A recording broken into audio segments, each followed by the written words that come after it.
Sest 4. kohast on loomulikult hästi palju räägitud, aga see on ikkagi parim koht, mille me ära tõime sealt. Jah, nii on. Aga ja ma arvan, et sellest võib veel pikalt ühte ja teistpidi rääkida. Mul on olnud siis au kunagi Nelliga käia ka ühel võistlusel kaasas, Universiaad, ma ausalt isegi aastat enam ei mäleta. 2015. 2015 äkki tõesti, jah. Ja Nelli sai seal pronksi. Said pronksmedali, eks. Et kui me nende medalite juurde tuleme, siis tiitlivõistlustelt, kui me nüüd Universiaadi ka kõrvale jätame, siis sa said medali 2013 ja 2023. On nii? On.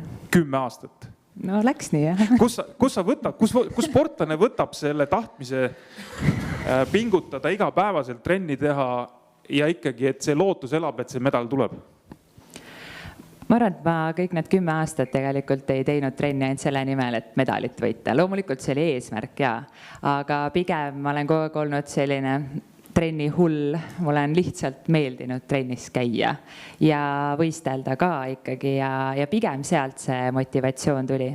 Ja kindlasti kuskil kuklas oli ikka see mõte ka, et ma tahan näha, kus on minu piirid.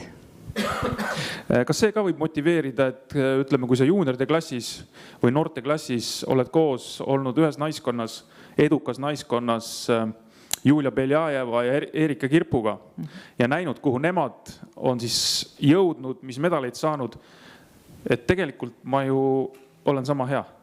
Jaa, ei, loomulikult kõik see, et Eesti EP naiskond on olnud kogu aeg väga kõrgel tasemel, see on loomulikult motiveerinud, sest me ju treenisime ka koos, ma ju trennis ja mõningatel võistlustel ikkagi nägin, et ma olen suuteline ka võitma neid, et siis ikka tekkis tunne, et aga miks mina ei võiks? 34 esimest korda olümpial. Tasus ära siis kõik see pikk teekond. Jaa, muidugi. Selles suhtes, kui ma 2020. aastal vigastada sain ja siis kõigepealt ühe jala ja siis teise ja siis käisin operatsioonil ja siis oli tegelikult teada, et kuigi olümpia lükkus ju edasi, et mul Tokyosse mitte mingil juhul nagunii asja ei ole, sest kui ma siis 2020 oktoobris opil käisin, siis öeldi, et no umbes aasta läheb arvesta. Ja siis küll korra tekkis mõte, et äkki see nüüd on koht, kus lõpetada, et ma olin 30-aastane, midagi võib-olla saavutanud, aga jah, kui Universiaadi medal välja jätta, siis ikkagi juba väga-väga ammu aega tagasi. Ja siis küll tundus, et äkki nüüd on see koht. Aga pigem ikkagi tekkis siis tunne, et ma arvan, et minus on midagi veel, et ma ei ole saavutanud seda taset, kus ma võiksin olla, ma ei ole veel saavutanud oma unistust ära täitnud ja pigem jah, siis ikkagi tekkis selline uus motivatsioon ja soov jõuda ikkagi olümpiale. Vaevalt, et sa nüüd, sa kindlasti otsisid mingit tuge kusagilt, oli see pere, oli see treener, ma ei tea, sõbrannad, kes iganes, et kelle tugi siis, ütleme, lõpuks aitab seda barjääri murda, et kas ma nüüd lõpetan või ma ikka üritan seda unistust ellu viia? Või see on ikkagi ainult konkreetselt sinu peas? Selles suhtes kogu aeg on minu kõrval olnud hästi toetavad inimesed, et mu perekond on väga suure sporditaustaga, ema istub ka siin praegu, vaatab tähtsa näoga. Selles suhtes nemad on olnud kogu aeg siis mu vanemad siis inimesed, kes on alati seisnud minu otsuste kõrval. Et nad on alati toetanud seda, mida ma teen, nad ei ole kordagi küsinud, et kaua veel, äkki hakkaks midagi targemat tegema, sest vehklemise puhul me võime mõelda, et see pigem on ikkagi entusiasm, milles tehakse. Ja minu abikaasa näol siis on ka olnud kogu aeg, ta on teadnud, et kui me kunagi kokku saime, siis ma ütlesin talle kohe, et arvesta, et vehklemine on number 1. Et kui sa tahad, siis võid ainult number 2 koha endale saada. Vehklemine oli enne sind. Kas ta mõtles ka? Jäi selle koha peal mõttesse ka või tegelikult oli nõus kohe? Mida tundub, et ta vist oli nõus. Et selles suhtes ja treeneri suhtes siis ka, et ega Helen samamoodi on pigem ikkagi minusse kogu aeg uskunud ja toetanud mind, et kordagi ei ole küsinud neist mitte keegi, et kaua me peame veel kannatama seda elu. Et selles mõttes pigem jah, see toetus oli ka see, mis siis suunas mind sellele, et püüda oma unistust täita. Räägime korra hästi algusest ka, miks just vehklemine, me teame, et Haapsalus ongi vehklemine väga pikkade traditsioonidega ja kõva ala, aga ikkagi, et miks sport ja miks vehklemine? Ja, nii nagu Kristin siin enne ütles ka, et tema oli ka hästi aktiivne laps, siis mina olla ka olnud hästi aktiivne laps. Ja 3-aastaselt juba pandi mind iluvõimlemistrenni, see oli rohkem küll selline tantsulised trennid, sest ma ei tahtnud lasteaias magada ja siis vanemad otsisid võimalust ja see oli ainus koht siis Haapsalus, mis nii noori tüdrukuid trenni võttis. Ma käisin kusjuures selle iluvõimlemises päris kaua, ma arvan, ma olin kuskil 8 äkki, kui ma lõpuks siis ära tulin ja pigem sellepärast, et treener jäi dekreeti ja mulle need uued treeningud väga ei meeldinud seal. Siis emaga koos siis käisin kergejõustikutrennis, kui ema väikest venda ootama jäi, siis uue kergejõustikutreeneri ajad siis mulle ei sobinud. Ma tegelikult tahtsin väga mängida üldse korvpalli, sest vanemad kogu aeg rääkisid ka, et ma kindlasti kasvan pikaks tüdrukuks, aga millegipärast ma nii pikaks ei kasvanud. Aga mulle korvpall meeldis, ma olin väga suur Rauno Pehka austaja. Aga Haapsalus polnud tüdrukute korvpalli. Ja siis ma olin 10-aastane, kui mu isa ja onu, kes olid ka siis kunagi vehelnud, käisid Haapsalu vehklejate kokkutulekul. Nad tulid siis sealt uksilaagrist tagasi meene medalitega ja siis ma olla neid medaleid vaadanud ja öelnud, et ma tahan ka medaleid võita, ma lähen trenni. Ja sügisel ma siis vehklema sattusin. Et ma tean, et treener Helen oli mu emale vist öelnud ka enne, et äkki Nelli tahab ja kuidagi jah, siis selle trenni ajad sobisid ka, sest me ei elanud Haapsalus, et ma sõltusin natukene bussidest ja vanematest, siis kuidas nad on nõus mind koju transportima. Ja õnneks sõbranna tuli kaasa ka. Ja nii me siis sinna läksime, sest Haapsalus mina käisin ühes koolis, aga veheldi teises koolimajas. Ja võib-olla kui ma oleks üksi sinna läinud, siis see oleks veidikene hirmutav olnud, aga kuna sõbranna oli nõus tulema ja temaga koos me tegelikult siis 12. lõpuni ka vehklesime ja tema mind ka Pariisis vaatamas käis. Väga tore. Aga jõuamegi, väga hea, jõudsimegi Pariisi jälle. Et see olümpiaturniir, ma kujutan ette, sa oled seda kedranud peast läbi edasi-tagasi, ülevalt alla igati pidi. Et mis siis kõige toredam mälestus on ja võib-olla siis kõige valusam mälestus selles plaanis on kindlasti teada, et see üks torge võinuks ju kõike muuta selles plaanis, et kas see medal on või ei ole. Aga mis see positiivne on, mida sa sealt kaasa võtad? No tegelikult seda positiivset on ikkagi palju rohkem kui see üks torge, mis torkamata jäi. Et loomulikult see valu jääb, aga samas nii palju ilusaid hetki oli üldse kogu selles päevas, et esiteks kas või see Grand Palais, kus me võistlesime, see oli nii suursugune. Kui me juba paar päeva enne käisime seal, meile tehti ekskursioon, näidati ära, kus kõik midagi toimub. Ja siis me juba kõik seisime siis selle rõdu peal, kus siis me pärast poolfinaalidele ja ka siis pronksimatšile sealt ülevalt trepist alla kõndisime. Kui me esimest korda sinna rõdu peale jõudsime, siis kui meile näidati neid ruume, siis juba kõik seisid suu ammuli seal. Ja mõtlesin, et vau, et kuhu me sattunud oleme, sest vehklejate puhul me ikkagi oleme harjunud vehklema kuskil koolisaalis ja kuskil kardinate taga, kus väga pealtvaatajaid ei ole. Et selles suhtes ma arvan, et kõige suurema elamuse andis see võistlussaal. Kui öeldi ka veel, et siia tuleb 7000 pealtvaatajat, siis oli järgmine šokk, et appi, et vehklemisvõistlusega on ju tegemist. Ja kui me seisime ka seal tribüünide all, kui veel inimesi polnud seal, siis see oli juba nagu nii suur hetk. Järgmine suur hetk oli see, kui ma oma esimest matši läksin vehklema. Tegelikult ei olnud siis veel saali näinud, sest meie kõik need tagumised ruumid ja koolruumid, need olid niimoodi, et me ei näinud mitte midagi. Ja me istusime siis enne matšile minekut, siis seal radade kõrval oli natuke nagu sihuke kasvuhoone efekt tekkis seal, sest see oli selline väike ruum, ta oli pealt nagu oleks kile olnud seal ja me kuulsime ainult, mis saalis toimub. Ja siis küll juba kõik me 8, kes me seal siis ootasime, siis ka vaatasime teineteist ja mõtlesime, kuhu me sattunud oleme, et see lärm ja kõik sihuke kaaselamine, mis saalist kostus, see oli nii meeletu.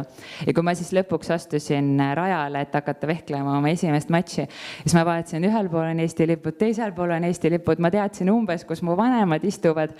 Ja siis see oli nii äge, et ma ei suutnud naeratamist lõpetada, et see oli nii vägev. Kui ma seda esimest matši siis vehklesin ja see läks otsustavale torkele, siis ainus mõte, mis mu peas oli, et ma tahan siia ühe korra veel tulla, et ma ei tulnud ainult seda ühte matši vehklema. Ja kõik need järgmised 2 matši, mis ma siis samamoodi võitsin ühele torkele, siis iga kord oli see mõte, et ma tahan ju ühe matši veel vehelda, et ma tahan nautida seda atmosfääri ja et ma tulin ju siia mitte 1, 2 ega 3 matši pärast, vaid mulle eesmärk oli vehelda 5. Noh, seda ma sain ka. Aga võib-olla ma ühe asja ütlen veel, mis selle päeva lõpuks siis, et mis võib-olla kõige rohkem mulle ikkagi sellest Pariisist ilusa mälestusena meelde jääb ja see nagu on ainult see mälestus, mis saab jääda mulle. See oli see hetk, kus ma siis olin kaotanud oma medali, ma olin nutnud ära mitu korda juba oma nutmiseid, vahetanud ära oma riided, kui ma siis lõpuks sain kokku oma vanematega. Ja see hetk oli nagu nii ilus, kui naised ikka on emotsionaalsed ja võib-olla oma ema ma olen näinud emotsionaalsena, aga mehed, eriti Eesti mehed, mitte väga. Ja kui ma siis nägin seda uhkuse hetke oma isa silmis, võt see on see hetk, mis nagu jääb eluks ajaks minuga. Ja see on kõige ilusam hetk sellelt olümpialt. Bravo! Jaa. Aga kui palju sa ikkagi süüdistasid? Sa ütlesid, sa nutsid pärast mitu korda, et pagan, ma oleks pidanud ikka selle viimase asja kuidagi teistmoodi tegema. Kui palju sa seda nagu peast läbi lasid? Et huvitav, et miks ma ikkagi nii tegin? Miks ma teistmoodi ei teinud? No ega ma seda lasen ju endiselt oma peast läbi. Et ma ei tea, millal see ära kaob. Et ma olen vaadanud sellest viimasest matšist mõned klipid, et ma endiselt ei ole suutnud tervet matši ära vaadata. Ja ikka tekib see mõte, et nagu miks ma ei otsustanud natuke varem. Ja ma võib-olla isegi ei nuta nii väga taga seda viimast torget. No seda ka, aga kuna ma tean, et ma juhtisin selles matšis 12-10, 13-12, et ma võib-olla pigem tunnen seda, et miks ma siis ei teinud natukene otsustavamalt. Aga see on tagantjärele tarkus. Jaa, ei, muidugi. Selles suhtes, kui ma saaks seda uuesti teha, siis ma teeksin, aga kuna ma ei saa seda teha, no siis on vaja sellest lihtsalt õppida. Need matšid samamoodi oli küsimus siin Kristinile, et kuidas see valmistumine käib ja konkreetse vastase vastu siis, et kuidas ta vehklemises käib ja ütleme olümpiamängude juures siis konkreetselt Pariisis oli sul seal ka mõni äärmiselt ebamugav vastane sinu jaoks või sa ütled, et äärmiselt ebamugavad ei olegi, et lihtsalt kui sa oled hea soos, siis ei ole vahet, kes vastu tuleb. No tegelikult see sama ungarlane siin pildil äärmiselt ebamugav vastane minu jaoks. Võib-olla kõige ebamugavam üldse, keda ma sealt oleks tahtnud.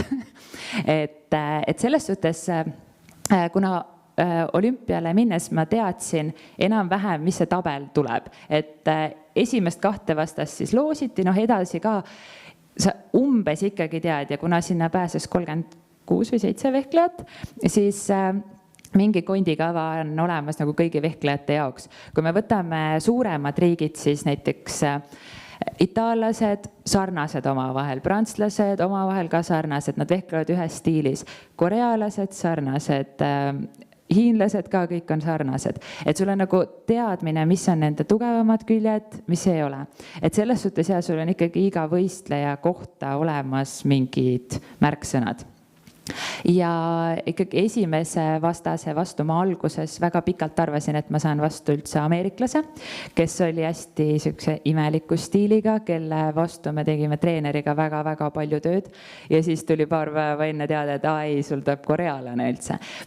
See hetk, kui see otsus tuli või see loosimine toimus, siis ma tegelikult korraks mõtlesin, et jess, sest see ameeriklane oli hästi ka selline ebastandardne ja kui me vaatame, et ta siis esimeses ringis tegelikult võitis ka väga tugevat itaallannat, Rio olümpia hõbemedali naist, et siis pigem see korealane oli minu jaoks natukene sobivam. Otseselt vehklemises ma ei ütleks seda, et oleks võitmatuid, et see on vehklemine, see käib üsna kiiresti, seal on natukene võib-olla ka sükest mingites hetkedes võib-olla õnne komponenti sees, aga selles suhtes iga vastase vastu ikkagi tehakse eeltööd. Sa ütlesid, et riigiti sportlased reeglina väga sarnase stiiliga. Kas eestlased või eestlannad siis on ka sarnase stiiliga? Võt see ei ole. Ja see ongi tegelikult Eesti naiste EP vehklemise fenomen olnud, et miks on saavutatud nii palju kõrgeid kohti just sellepärast, et me ei ole sarnased. Et kui võtta tõesti siin siis kõik vehklevad erinevalt. Millest see tuleb siis? Ma arvan pigem sellest, et treenerid lähtuvad rohkem sportlaste individuaalsusest, et meil ei ole masse, me peame ikkagi rohkem võib-olla keskenduma igaühe iseärasustele, ja meil ei ole võib-olla sellist ühte koolkonda, millest on kõik alguse saanud, et tõesti sellistel suurtel traditsioonilistel vehklemismaadel, või kuigi võiks ju Eestit ka pidada, siis nendel on võib-olla liiga jäigad piirid, millest nad peavad kinni. Aga meil siin ikkagi lähtutakse rohkem iga sportlase eripäradest. Eripärad on toonud muidugi kaasa ka selle, et mis toimub siis vehklemisrajast väljaspool. See on ka päris muljetavaldav. Jah, see kõik, mis meediasse jõuab. Ma ütleks, et sportlaste vahel seda ei ole, pigem kõik see ülejäänu personal, kes siis eks need intriigid on natukene vehklemisse võib-olla sisse kirjutatud, aga samas, kui vaadata seda matši, see on ka tohutu egode võitlus, et vehklejad ongi väga suured egoistid. Aga teised ei saagi vist? Ma arvan ka, et ei saa, et paratamatult see on kahe võitlus, sa pead enda eest seisma. Sul oli piltlikult öeldes 2 treenerit kaasas. Kuigi üks oli relvameister, aga ikkagi treener. No jah, sellest peatreener Kaido Kaaberma. Jaa, et oli sellest siis ütleme mingisugust plussi ka, et kui on rohkem kui üks treener kaasas, et see on siis ikkagi nagu parem, et saab rohkem analüüsi teha või mida iganes teha, mis vaja on seal? Selles suhtes, kuna olümpial, siis tegelikult mul oli siis abipersonalina 3 inimest kaasas. Mul oli treener, füsioterapeut ja relvameister, tiimliider Kaido Kaaberma. Et siis, aga sinna tagatubadesse lasti iga sportlase kohta ainult 2 inimest, ehk siis tegelikult Kaido istus hiljem tribüünil üldse, sest tema sinna ei pääsenud. Et mul oli valida, et kas sinna tuleb relvameister või füsio, siis füsio oli palju suurema vajadusega siis. Aga selles mõttes oli sellest, et Kaido kaasas oli väga palju kasu, sest tegemist oli minu esimese olümpiaga, Heleni jaoks esimese olümpiaga. Me tegelikult ei teadnud ju, mida sealt üldse oodata. Ja see, et oli kaasas inimene, kes oli varem käinud, teadis rohkem protseduuri poole pealt kõike, et see tegelikult oli väga oluline. Matšide analüüsi osas sellel hetkel enam see võistluspäev ikkagi ta on päris kiiresti toimub, kuigi jah, seal võib-olla televaatajatele tundus, et seal neid pausi oli päris palju, siis see, mida sportlane seal vahepeal teeb, see ikkagi kogu see aeg kulub väga kiiresti. Et Helen kindlasti käis Kaidoga nõu pidamas, mina teda terve päeva jooksul tegelikult ei näinud. Aga selles mõttes jah, et mida rohkem ikkagi inimesi on, seda rohkem on arvamusi, seda rohkem on võib-olla nägemist ja see alati ei ole mitte halb. Kui sul antakse, ütleme, mingi nägemus kaasrajale minnes, aga see nägemus, kuidagi sinu nägemusega ikkagi nagu otseselt ei haaku, teed ikka nii, nagu sina tahad? Ja sageli on tegelikult ka see, et sa isegi võib-olla enda peas mõtled ühe plaani, treener ütleb sulle ka plaani sa lähed rajale aga see vastane on ka mõelnud, tema on analüüsinud sind täpselt sama palju, kui sina teda enne seda. Ja ta tuleb täiesti kolmanda plaaniga ja siis peab toimuma see plaanivahetus väga ruttu. Et selles suhtes ikkagi sportlane on rajal see, kes otsustab, mida ta siis teeb, aga treeneril on väga suur roll ka just selleks, et tema näeb kõrvalt ja tema roll on ikkagi seda sportlast juhtida seal rajal. Vehklemismatš koosneb siis ütleme kolmest kolmandikust. Me teame, näiteks saab kuulata, mida korvpallitreenerid räägivad korvpalluritele minutilisel vahel, aga seda me ei kuule, mis jutud käivad vehklemises. Mis seal toimub või mida on kõige mõistlikum seal rääkida oma vahel?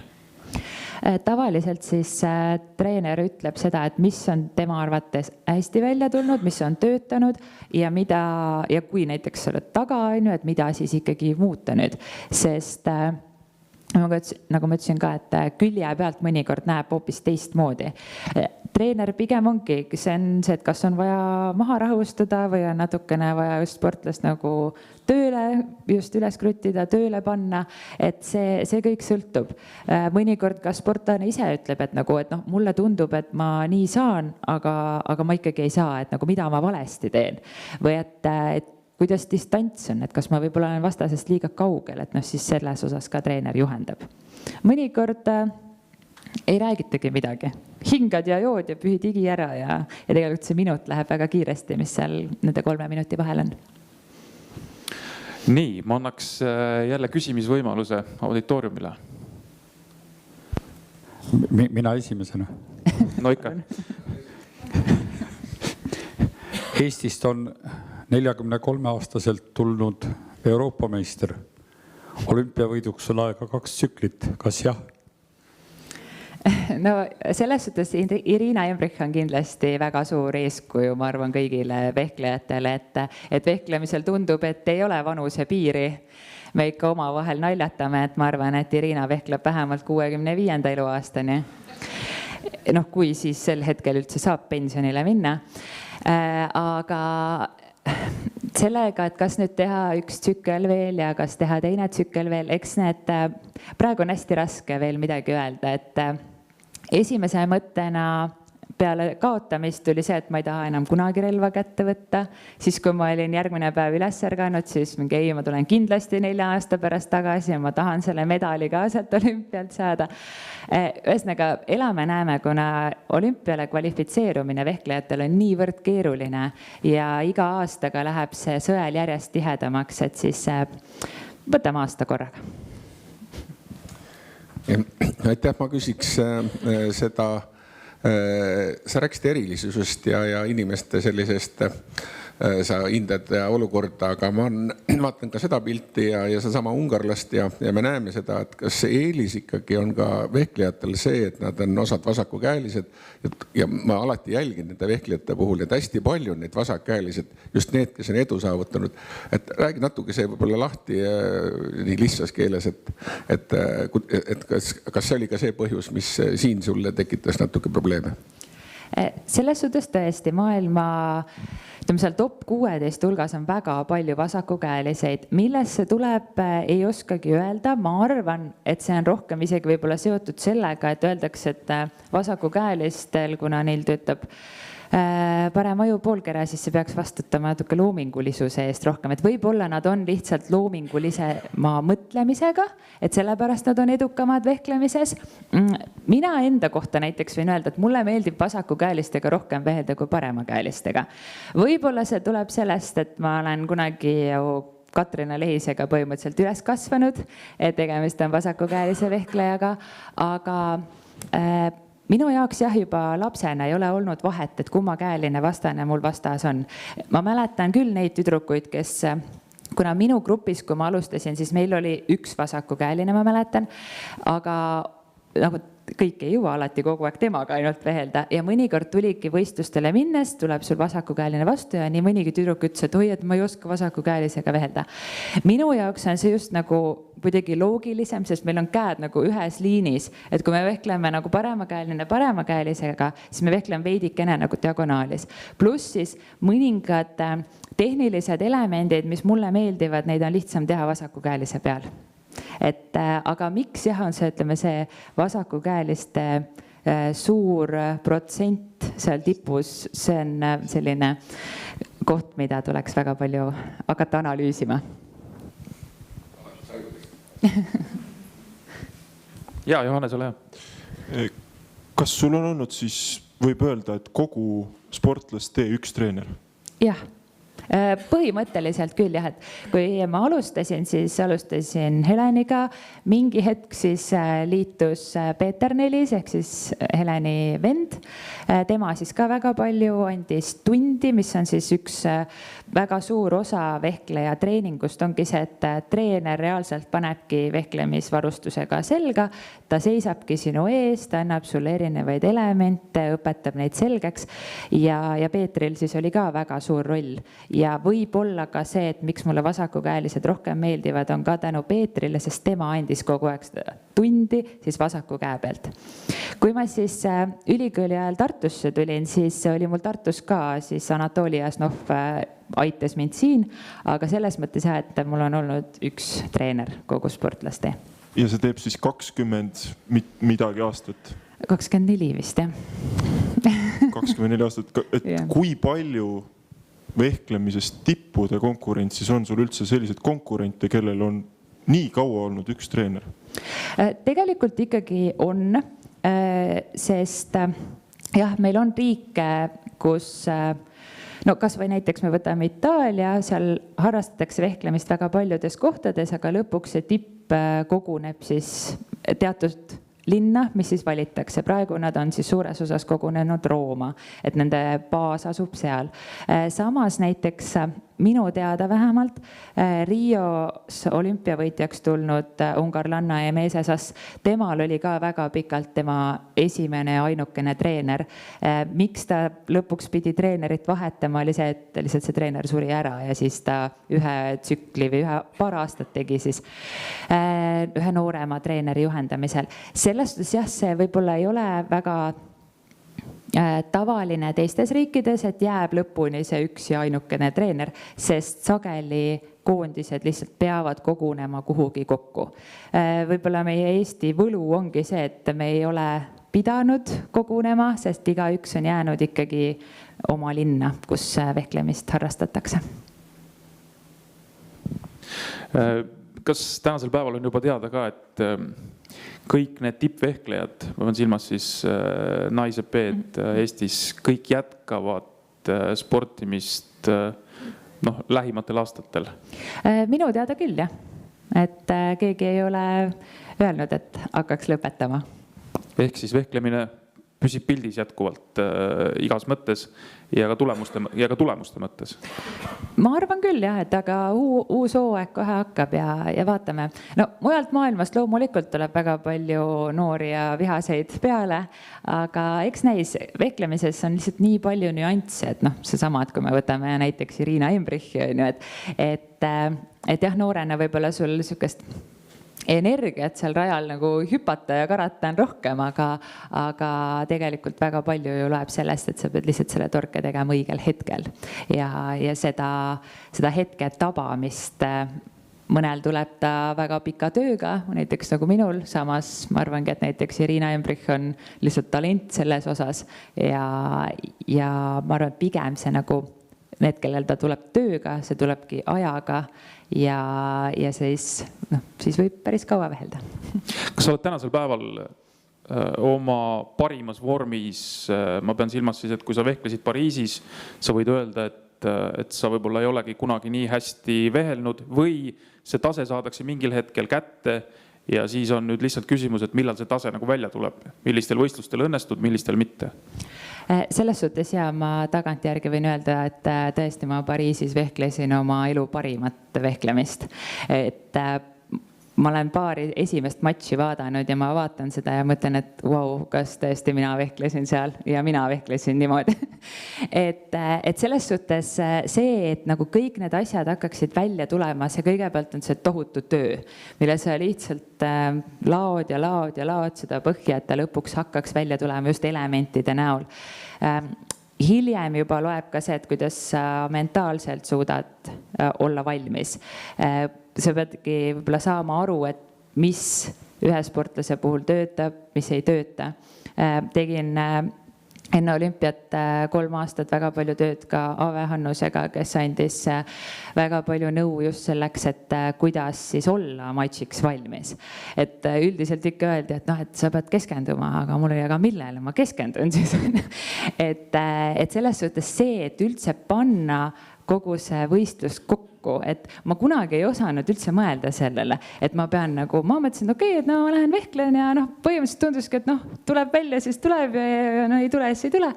Aga hiljem jah, ma sain aru, et ei, et ma peangi kõikidest nendest tükkidest panema selle matši kokku ja siis tulebki see nii hästi välja. Et selles suhtes ma olen väga õnnelik, et ma suutsin saavutada oma eesmärgi, milleks oligi vehelda Pariisis oma elu parimat vehklemist. Ja praegu nüüd üle 2 kuu hiljem, ega mul on natukene hirm, et kas ma nüüd suudan veel nii hästi vehelda. et selles suhtes pigem jah, see ikkagi tuleb ajaga, aga see, et ta tuleks just sellel hetkel välja, peavad kõik asjad klappima. Praegu on siis mingi plaan paigas ikkagi, et aastaks 2, et vehkleme? Ma arvan jah, et ma ikkagi seda uut hooaega alustan, et ma esimesed MK-etapid teen kaasa, ma vaatan, kuidas sükast tunnet ja motivatsiooni on, et eks need emotsioonid ja mõtted käivad kogu aeg üles-alla, et ma arvan, et kuskilt tuleb lihtsalt pihta hakata, et praegu ma ära kindlasti veel ei lõpeta. Ole hea. Aitäh. 4C olümpia oli sinu tähetund. Ja sa oled nüüd Eesti spordis suur eeskuju. Mul on tegelikult 2 küsimust, et üks küsimus on see, et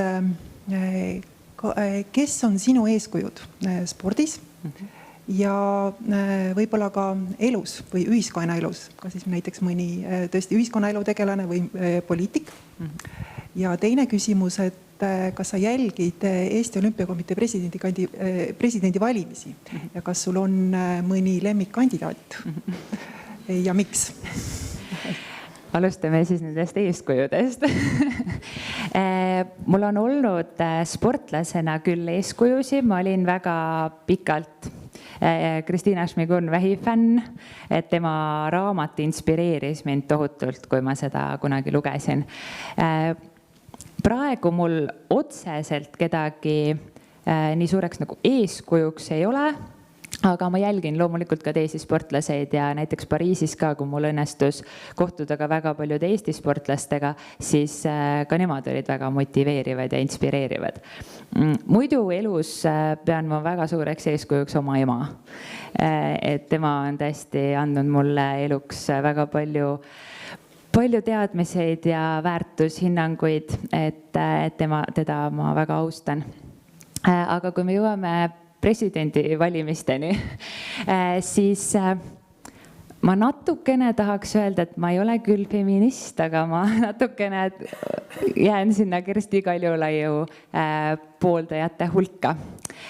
Aga ma arvan, et ükskõik, kes nendest presidendikandidaatidest võidab, siis ma väga loodan, et nad viivad edasi seda, mida on juba tehtud ja võib-olla natukene kaasajastavad ka oma mõtteid, et kuidas Eesti Olümpiakomiteed veel paremini juhtida.